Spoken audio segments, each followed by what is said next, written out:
main course, pulutan, pang salo-salo, basta may kasama. Reminds me of the streets of Taiwan.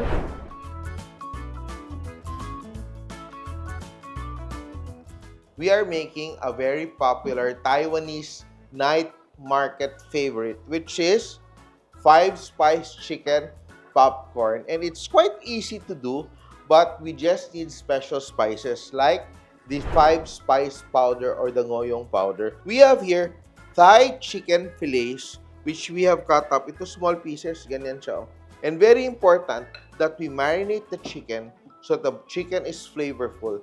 And we coat it also in a very nice crisp breading para pag kinain natin, flavorful, juicy inside, crispy on the outside, but also very aromatic because of the 5-spice and our basil, which we will also fry after. This is like half a kilo of chicken, and we will be using 1 pack of our Maggi to flavor our chicken. And now we will be adding our pack of Maggi to our chicken pieces.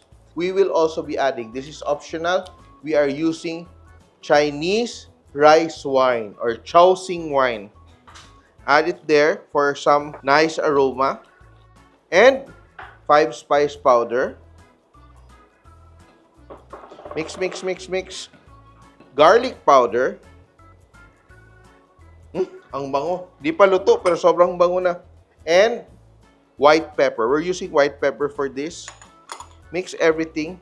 And we have 1 egg, but we are only using the egg white, not the whole egg. So we will crack it, get the egg white, and put the egg yolk aside for another recipe.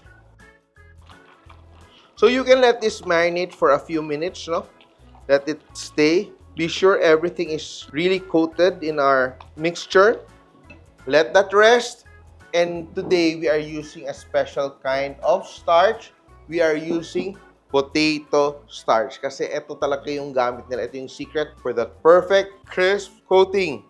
And to our potato starch, you can also use cornstarch pag wala kayong potato starch. But to this, I'm adding salt. Mix everything properly. If you want to add black pepper or white pepper, you can also do that here. So, baliktad, exchange places. I will just add a bit of black pepper to my potato starch. Mix that here. And my oil is now almost hot enough.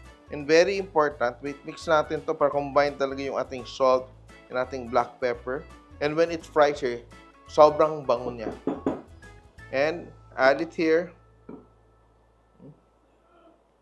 Toss, toss, toss. Very simple. Coat everything. And once our oil is hot enough, prito na tayo. Pero I tell you, when you try it, parang very authentic yung ating flavors. And also the quality, parang pwede itong pangtinda. So this is a classic, no? So people have grown up eating this in Taiwan. And a lot of Filipinos are beginning to love these kinds of flavor. Hindi, dati pa gusto natin itong ganitong flavors talaga being very close to Taiwan, no? So, that's coated properly. Is our oil hot enough? Let us check. O, di ba? Temperature ko, thermometer ko is just a chopstick. I will just drop the chicken piece by piece into the hot oil. Be sure na hindi siya magdikit-dikit. So, we will fry this in batches. Bango, no? Medium, high heat. Not too hot because you want it to cook evenly, no? That's batch 1. Beautiful chicken.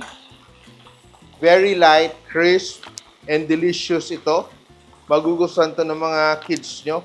And also, perfect to pag may bisita ka. Fried chicken, but a different kind of fried chicken, di ba? Perfect to pag salo-salo. Problema mo lang dito, kailangan mong damihan yung gawa kasi mabilis to maubos for sure. Little bit more, and this will be done. First batch is done. Put it aside. Bango. Kahit ito, masarap na to. But later on, we will do a finish that will make it even better. So when you're frying, ganyan yan, no? You let the heat recover, let it rest.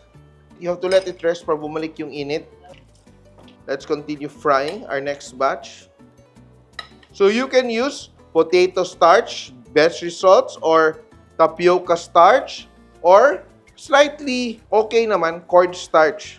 Or you can have a combination of cornstarch and flour, no? So you can just choose whichever is best for you, depende sa trip mo. No? But different textures depending on the kind of breading you use. And we are done. Now ready to fry our next batch. Ako, titikman ko muna. Taste test. Maliit na piraso. Takes me back to Taiwan. Ang sarap niya. Wow.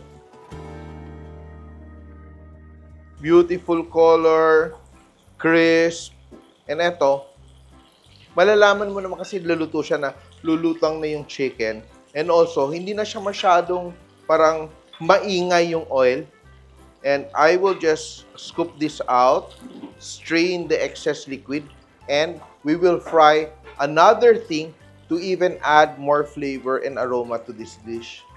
Eto lang, I warn you, if you start cooking this, then yung mga bata, pumapasok-pasok sa kusina, isa-isahin nila yun. Tikim, tikim, tikim. Bago pa maluto lahat, baka ubos na. And these are my leaves. We're using Thai basil, and I will also fry the leaves. So it's going to be so aromatic here. Fry, fry, fry.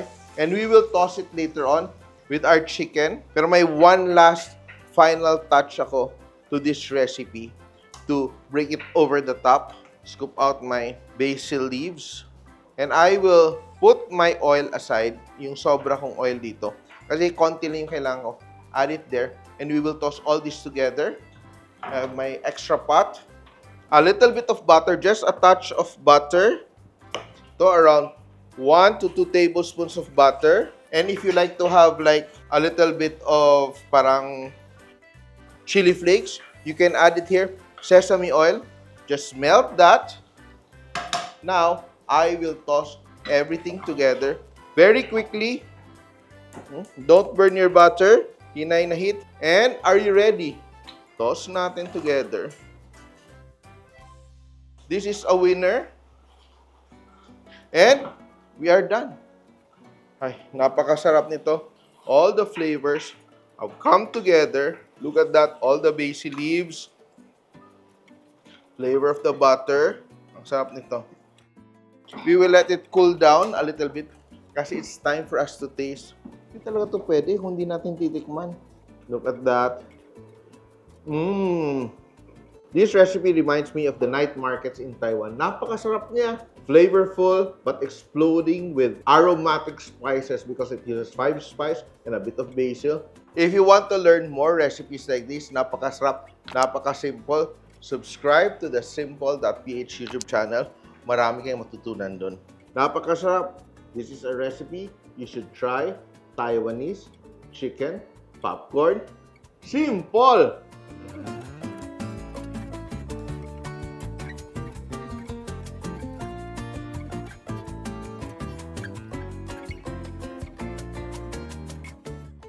Simple.ph. Living made simple.